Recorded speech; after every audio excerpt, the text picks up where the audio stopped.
భారతి అధ్యక్షులు మాకందరికీ కూడా ఒక ఋషితుల్యులు, దక్షిణ ప్రాంత సంస్కృత భారతి అధ్యక్షులు, దక్షిణ మధ్యక్షేత్ర సంస్కృత భారతి అధ్యక్ష మహోదయులు బ్రహ్మశ్రీ దోర్బల ప్రభాకర్ శర్మ గారు అవధాన విద్యా వికాస పరిషత్ 8 రోజుల శిబిరంలో వారు పాల్గొంటూ పిల్లలకు ఉదయమే 6 గంటలకు సంస్కృత పాఠాలు బోధిస్తూ ఉన్నారు.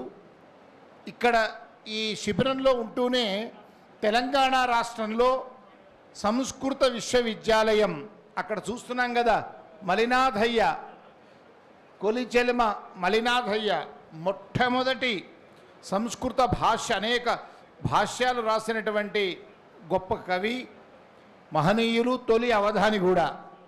అలాంటి మలినాథ సూరి సంస్కృత విశ్వవిద్యాలయం ఏర్పాటు చేయాలని ప్రభుత్వం ఇంతకుముందే నిర్ణయించింది. గత ప్రభుత్వం స్థలం కూడా కేటాయించింది. అయితే ఎందుకో కొంత ఆ కార్యాచరణలో కొంత జాప్యంలాగా కనిపిస్తుంది.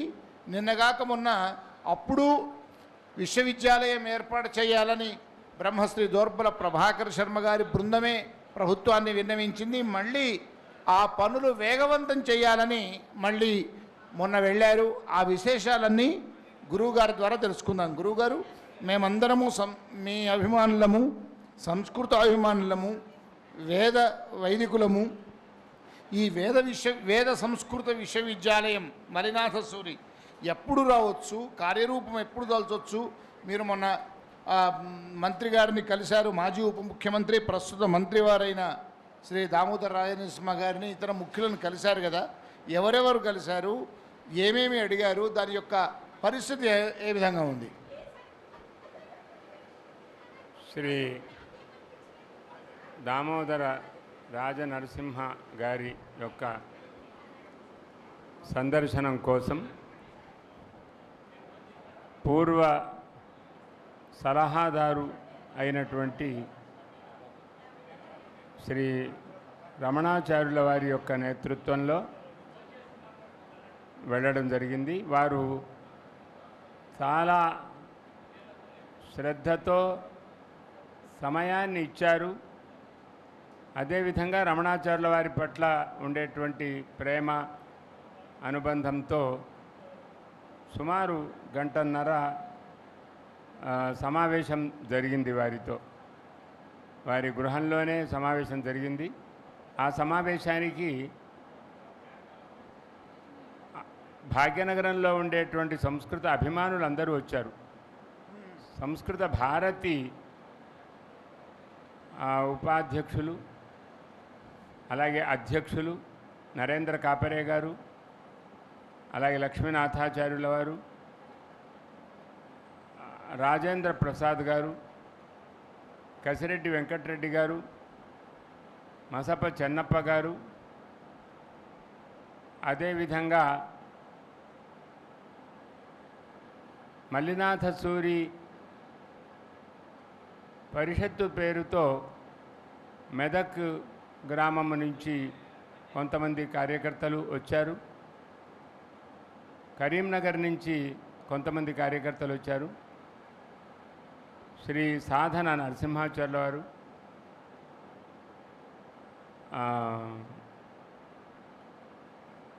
సంస్కృత విభాగం ఉస్మానియా విశ్వవిద్యాలయం నుంచి విద్యానంద గారు వచ్చారు.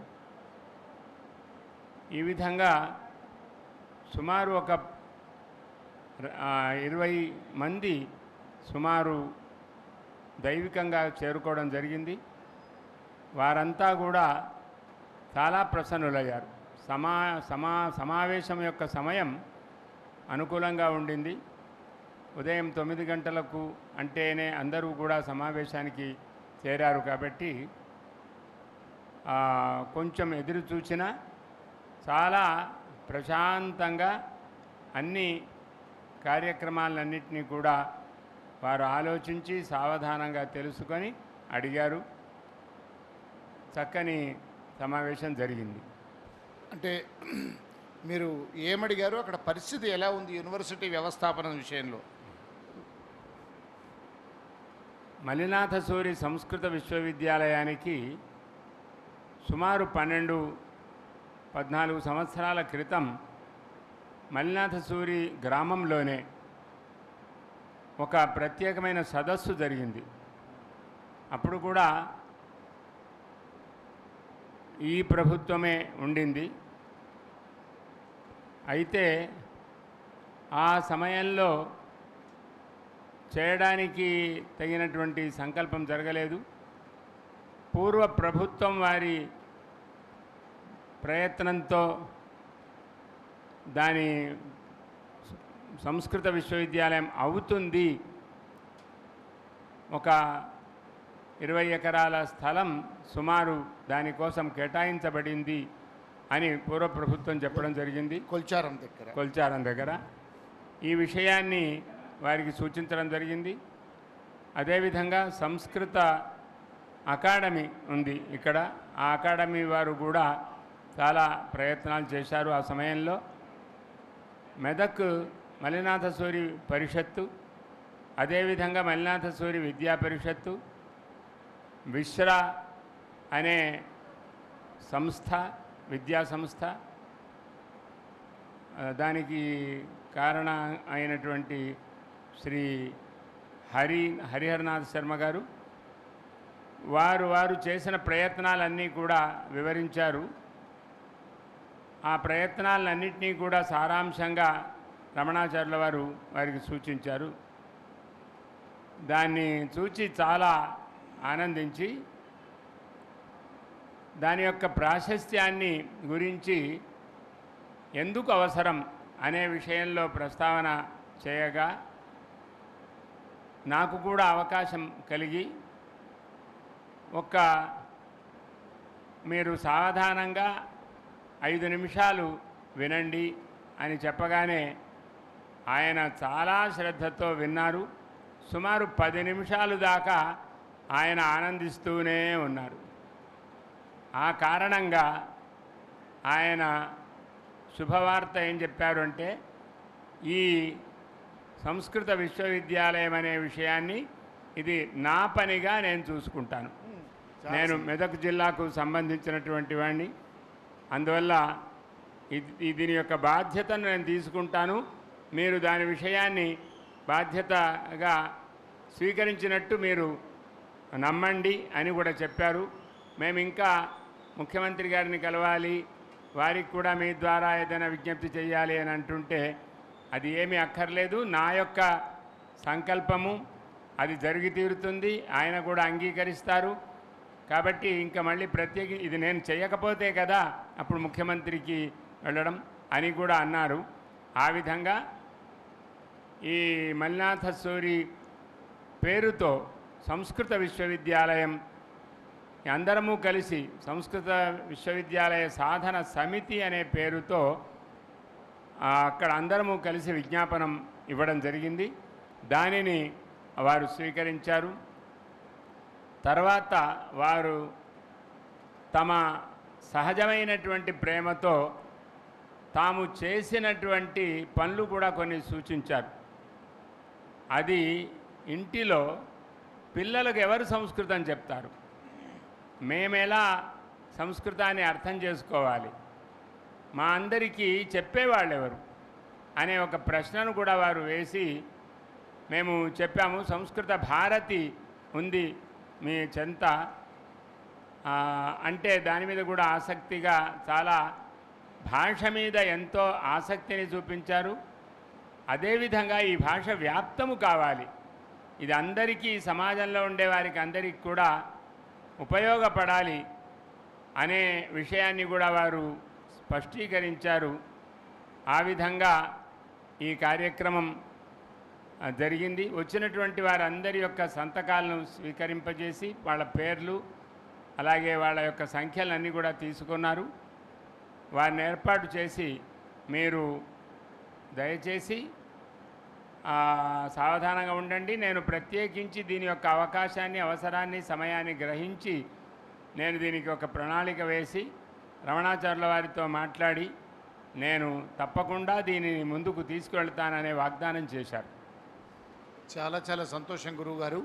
మీ ఎంతో కాలం నుంచి మీరు పడ్డ తపన, మీ జన్మస్థలం, మీరు ఏదైతే మీ జన్మస్థలం ఉందో రామాయంపేట, మీరు మీ అన్నగారైన విశ్వనాథ శాస్త్రి గారు ఎప్పటి నుంచో కలలు కానీ మన దగ్గర మరినాథ సూరి సంస్కృత విశ్వవిద్యాలయం ఏర్పాటు కావాలనుకుంటున్న కోరిక త్వరలో సత్ఫలం కావాలని ప్రస్తుత ప్రభుత్వం వెంటనే ఆ దిశగా అడుగులు వేసి అతి త్వరలో దానికి శిలాన్యాసం లాంటిది జరిగి భవన నిర్మాణాలు పూర్తయి యూనివర్సిటీ గ్రాంట్స్ కమిషన్ యూజీసీ గుర్తింపు కూడా పొంది తెలంగాణలో సంస్కృత విశ్వవిద్యాలయం త్వరలా నెలకొల్పి మీరు బహుముఖేన ఆ విశ్వవిద్యాలయం ద్వారా సమాజానికి సేవలు అందించే భాగ్యం మాకందరికీ కలగాలని కోరుతూ మీరు పడుతున్న శ్రమకు మీకు శిరస్సు వంచి 50 మంది సంస్కృతాభిమానుల పక్షాన మీకు కృతజ్ఞతలు, ధన్యవాదాలు తెలియజేస్తున్నాం గురువుగారు.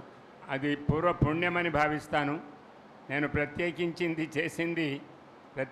ఏమి లేకున్నా భాషను మాట్లాడడం ద్వారానే బ్రతికించగలుగుతాను తప్ప మాట్లాడకపోతే సంస్కృతం గొప్పది అన్నా, శాస్త్రములు గొప్పవి అన్నా, వాటి యొక్క మహిమను మనం ఎంత చెప్పినా మన పిల్లలు, మన విద్యార్థులు, మన ఇంట్లో ఉండేవాళ్ళు చదవకపోతే దాని యొక్క లేదా మాట్లాడకపోతే దాని యొక్క వికాసం రావడానికి తగినటువంటి అవకాశం లేదు. అందువల్ల నా విజ్ఞప్తి ఏమిటి అంటే సంస్కృతాన్ని వినిపించాలి, సంస్కృతాన్ని అనిపించాలి, సంస్కృతాన్ని కనిపింపజేయాలి. భారతీయ సంస్కృతిని మనం చూపిస్తేనే సంస్కృతాన్ని కనిపించినట్టు అవుతుంది. అదేవిధంగా మనము వినకపోతే భాష రాదు. ఏ భాష అయినా వినడం వల్లనే వస్తుంది. మన తెలుగు భాషను కూడా బలవంతంగా వినిపిస్తాం. బలవంతంగా వినిపిస్తే తెలుగు మాతృభాష అయినా పిల్లవాడికి ఏం తెలుస్తుంది, తన తల్లి మాతృభాష తెలుగు అని. కానీ బలవంతంగా వినిపిస్తుంది తల్లి. ఏ భాషనైనా బలవంతంగా ఒత్తిడి చేస్తేనే భాష వస్తుంది. కాబట్టి భాషా జ్ఞానానికి బలవంతంగా వినిపించడం చాలా అవసరం. అది ఎందుకంటే భారతీయ సంస్కృతిని పోషించేది మన మంత్రి గారికి కానీ మిగతా ప్రజలకు కానీ సమాజంలో ఉండే వాళ్ళందరికీ కూడా భారతీయ సంస్కృతికి దూరమైపోతున్నామనేటువంటి ఆలోచన ఉంది. కానీ అది చాలా ఆత్మీయం చేసుకోవాలి అనేటువంటి ఆలోచన కలగాలి. దానికి ఎక్కడికి వెళ్ళినా సంస్కృతం తెలిసిన వారంతా కూడా సంస్కృతాన్ని వినిపించాలి. సంస్కృత అధ్యాపకులు దీనికి చాలా శ్రద్ధ వహించాలి. సంస్కృతం కఠినం నా సంస్కృతం సరళం ఇది నిరూపణీయం. యది వయం భాషణం కుర్మః శ్రోతॄణాం అవగంతॄణాం కష్టం భవతి శిరోబాధ భవతి తర్హి తాదృశ సంస్కృతం జనాః న ఇచ్చంతి. సంస్కృతం కేవల కంఠస్థీకరణ ద్వారా మంత్రవత్ కంఠస్థీకరణ ద్వారా సంస్కృతస్య వికాసः న భవతి. సంస్కృతం అత్యంతం సరళం సర్వేషాం అవగమనం ప్రాప్తుం భారతీయ సంస్కృతేః అవగమనం ప్రాప్తుం సాధనం భవతి. అతః సంస్కృత విశ్వవిద్యాలయः కేవలం కస్యచన సమూహస్య వర్ధనాయన సంస్కృత విశ్వవిద్యాలయः సర్వజన ఆహ్లాదాయ సర్వజన విజ్ఞానాయ విశ్వవిద్యాలయः భవేత్. యది సంస్కృత జ్ఞానం సర్వత్ర వ్యాప్తం భవతి తర్హి యథా అవధాన విద్యా వికాసः పునః పునః వయం ప్రచారేణ అవధాన విద్యాయాः పద్య విద్యాయాः వ్యాప్తిः భవతి తథైవ సంస్కృతస్యాపి పునః పునః శ్రవణం పునః పునః కథనం పునః పునః భాషణం శాస్త్రాణం పఠనం శాస్త్రాణం సుభాషితానాం వచనానాం ధర్మశాస్త్ర గ్రంథానాం వేద అర్థ గ్రంథానాం వివిధ ధర్మసూత్ర సారాంశానాం శాస్త్ర సారాంశానాం సర్వేషాం ప్రకటనేన తద్వారా సమాజస్య శ్రేయః సంస్కృత ద్వారా భవతి ఇతి ఏకం అనుభవం వయం ప్రాప్నుమః. తదర్థం సర్వేపి వయం శృణుమః వదామః న త్యజామః. ధన్యవాదాలు గురువు గారు.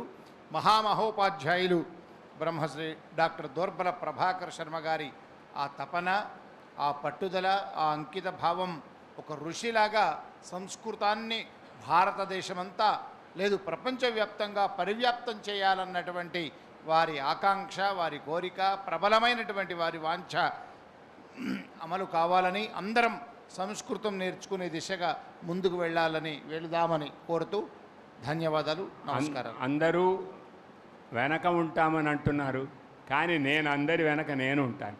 అది మీ కాబట్టి ఒకరు వెనక ఒక ముందురు కాకుండా అందరం కలిసి వెళదాం. జయతు సంస్కృతం, జయతు భారత్. ధన్యవాదాలు గురువుగారు. అది నమస్కారం.